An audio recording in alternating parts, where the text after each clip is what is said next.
Friends, welcome back to my channel universe of unanswered stories. अगर आप लोगों को मेरी ये वीडियो पसंद आए, इसे लाइक कीजिए, अपने दोस्तों के साथ शेयर कीजिए और मुझे ढेर सारे कमेंट भी कीजिए। और मेरे चैनल में अगर नए हैं, इसे सब्सक्राइब करना मत भूलिए। Please guys support me. तो चलिए शुरू करते हैं हमारी स्टोरी चाइल्डिश का पार्ट 13।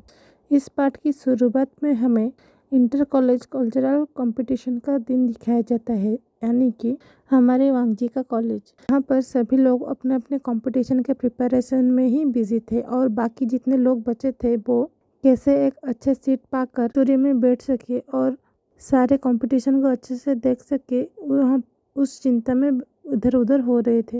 तभी हमें विंग और उसके तीनों रूममेट को दिखाया जाता है जो कॉलेज में एंट्री ले रहे थे, जिसे देखकर वहाँ पर प्रेजेंट सारे अल्फाओं की नज़र वहाँ पर चली जाती है, क्योंकि वो चारों बहुत ही ज़्यादा खूबसूरत लग रहे थे और ख़ास करके हमारा विंग। लेकिन हमारा विंग का नज़र इधर उधर होकर किसी को ढूंढ रहा था। तभी सिजुई धीरे से विंग के कानों में कहता है, इधर उधर ढूंढना बंद करो, तुम भूल गए हो क्या? उसका भी तो आज कंपटीशन है, तो थोड़ी ना वो इधर उधर हो रहा होगा, वो भी स्टेज के आसपास ही होगा, अपने कंपटीशन का तैयारी कर रहा होगा। जिसे सुनकर उनको याद आता है कि उसके साथ साथ वांगजी भी बहुत ही अच्छा गाना गाता है और वो हर साल इस कंपटीशन को जीतते ही आ रहा था। तभी साओ सिंचन उन तीनों को देखकर कहता है, सब अपने अपने स्टेज के पास जाओ, क्योंकि सारे कंपटीशन का अलग अलग स्टेज और ऑडिटोरियम तय किया गया था, खास करके पियानो और डांस के लिए। तभी विंग कहता है, एक काम करो, तुम सब अपने अपने स्टेज के पास जाओ और मैं जा रहा हूँ अपना तैयारी करने के लिए। तभी वो तीनों विंग को गले लगाकर ऑल द बेस्ट कहते हैं और हमारा विंग उन तीनों को भी ऑल द बेस्ट कहकर अपने स्टेज के पास चला जाता। लेकिन जब वो स्टेज के पास जा रहा था, तभी वो नोटिस करता है दूसरे तरफ से वांगजी आ रहा था, जिसका नज़र जब विंग पर पड़ा तो वो कुछ भी रिएक्ट नहीं किया और वो विंग को इग्नोर करके उसके बगल से ही निकल गया। जिस चीज़ से हमारे विंग को बहुत ही ज़्यादा हर्ट हुआ और उसे रियलाइज़ हो रहा था कि उसने कितना बड़ा गलती कर दिया है और वो कितना ही ज़्यादा वांगजी को हर्ट कर चुका है। भी विंग को सोचते हुए वांगजी पीछे जाने लगता है, जिस चीज़ को वांगजी भी फील कर पा रहा था। तभी वांगजी गुस्से में अपने चाल को तेज करके अपने दोस्तों के पास चला जाता है, जिस चीज़ को विंग थोड़े दूर से नोटिस करने के बाद वो वहाँ से निकल जाता है। तभी सुयांग कहता है, तुम ये क्या कर रहे हो? तुम दोनों के बीच कुछ तो हुआ है।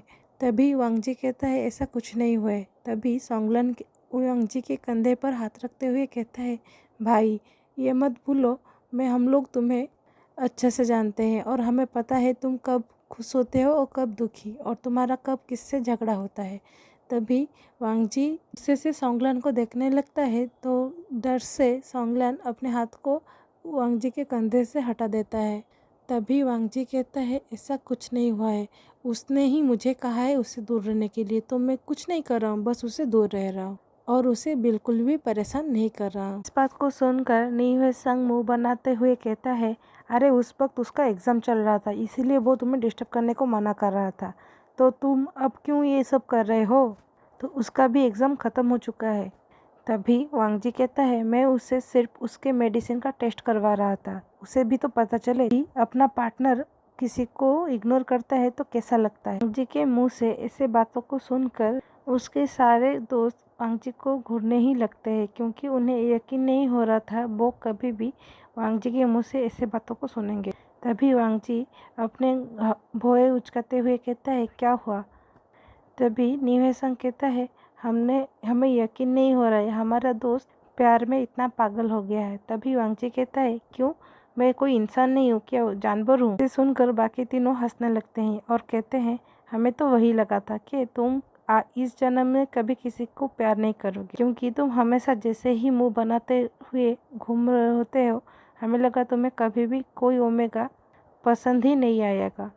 जिसे सुनकर वांगजी बहुत ही ज़्यादा हंसी आता है और वो मुस्कुराने लगता है। तभी हमें दिखाया जाता है विंग को, जो कुछ ही दूर पर खड़े होकर वांगजी को मुस्कुराते हुए देख रहा था और मन में ही सोच रहा था, हाँ मैं उसके गुस्से के वजह से गिल्ट में हूँ कि मैंने कोई गलती कर दी और उसके वजह से पिछले कुछ दिनों से ठीक से खा पी नहीं पा रहा हूँ और यहाँ पर ये जनाब ये मुस्कुरा रहे हैं, वो भी अपने दोस्तों के साथ। मुझे नहीं लगता कि मेरे बात करने से या ना करने से उन्हें कोई फ़र्क पड़ेगा। ऐसा सोचकर वो गुस्से में वहाँ से चल जाता है। इसके बाद हमें कंपटीशन का वक्त दिखाया जाता है, जहाँ पर इस कंपटीशन का होस्ट और कोई नहीं, हमारा सॉन्गलन और मियां मियां थे।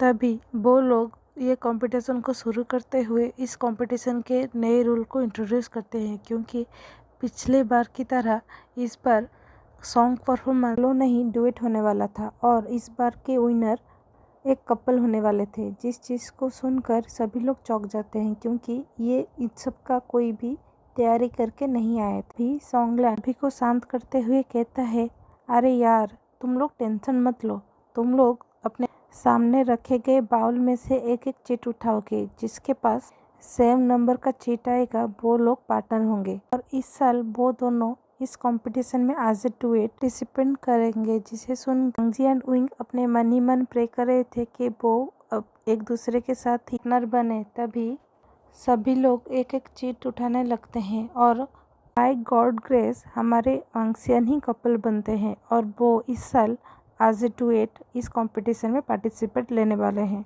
जिस चीज़ से वो दोनों ही बहुत ही ज़्यादा खुश है, लेकिन वो अपना खुशी लोगों के सामने जाहिर नहीं कर रहे थे और ना ही अपने फेशियल एक्सप्रेशन पर ला रहे थे, जिसके वजह से उन दोनों को ऐसा लगता है कि उन दोनों को ही पसंद नहीं आया कि वो एक दूसरे के पार्टनर है। अभी सभी लोगों को हाफ एन आवर का ब्रेक दिया जाता है ताकि वो अपने अपने गानों का तैयारी कर सके। तरफ हमें साउथ इंडियन को दिखाया जाता है जो कि अपने डांस परफॉर्मेंस की तैयारी कर रहा था और प्रोग्राम को कोई और नहीं, हमारा सुयंग ही होस्ट कर रहा था अपने एक ओमेगा फ्रेंड के साथ। वहीं पर जब सुयंग देखता है कि साउथ इंडियन परफॉर्मेंस देने वाला है तो वो साउथ इंडियन को इशारे में ही ऑल द बेस्ट विश कर देता है, जिस चीज़ से साउथ इंडियन भी खुश हो जाता है और मुस्कुराने लगता है। तभी थोड़ी देर बाद उनका परफॉर्मेंस ख़त्म हो जाता है और जल्द ही विनर भी डिक्लेरेशन किया जाता है और हमारा साउथ इंडियन उसमें सेकंड हुआ था।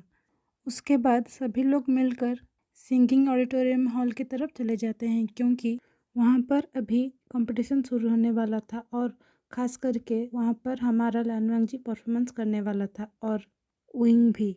इसकी वजह से सारे अल्फा एंड ओमेगा वहाँ पर इकट्ठे हो गए थे, इसके वजह से वो ऑडिटोरियम पूरा फुल हो गया था। तभी हमें बैक स्टेज का सीन दिखाया जाता है, जहाँ हमारा विंग बहुत कोशिश कर चुका था वांग जी से बात करने की, लेकिन हमारा वांग जी भाव खा रहा था और वो विंग को बिल्कुल ही इग्नोर कर रहा था और वो दोनों जो भी बात कर रहे थे वो बिल्कुल ही म्यूजिक के रिलेटेड थे कि कौन से गाने गाए, कौन गाने का कौन सा पार्ट गाएगा, बस इस बारे में ही। तभी हमें दिखाया जाता है कि मियां मियां वांग जी की बाहों में बाहें डालते हुए इसी आवाज में उसे पूछने लगता है कि तुम्हारा प्रिपरेशन कैसा चल रहा है और मुझे यकीन है इस बार भी तुम जीतोगे। जिस चीज़ से हमारा विंग बहुत ही ज़्यादा इरिटेट हो रहा था और जिस चीज़ को वांग जी भी नोटिस कर पा रहा था, लेकिन वो विंग को चिढ़ाने के लिए मियां मियां से बहुत अच्छे से बात कर रहा था, जिसे नोटिस करने के बाद मियां मियां भी चौंक जाता है, क्योंकि उसे पता है वांग जी को बिल्कुल भी पसंद नहीं मियां मियां उससे बातें करे, वो भी इतने क्लोज आकर। दूर पर खड़े हुए सॉन्गलैन ने जब ये नोटिस करता है कि विंग का गुस्सा पारा के ऊपर जा रहा है, तो वो जल्दी से उन तीनों के पास आकर मियां मियां को कुछ उनके बारे में बताकर वहां से ले जाता है। उसके बाद विंग वांग जी की बातों को सीधा सीधा कोई भी जवाब नहीं देता जो वो पूछ रहा था, जिस चीज़ से वांग जी बहुत ही ज़्यादा खुश हो रहा था। तभी हमें थोड़ी देर बाद का सीन दिखाया जाता है, जहाँ पर सिंगिंग कंपटीशन शुरू हो गया था। तभी हमारा होस्ट यानी कि सॉन्गलैन एंड मियां मियां जब हमारे वांगसन को एक साथ स्टेज पर बुलाते हैं फॉर दैट डुएट परफॉर्मेंस, तब ऑडिटोरियम पूरा हुटिंग से गूंज जाता है, क्योंकि भी कह दे वांगसन एक दूसरे के साथ बहुत ही अडोरेबल लग रहे थे। ऐसा लग रहा था कि मैच मेड इन हेवन।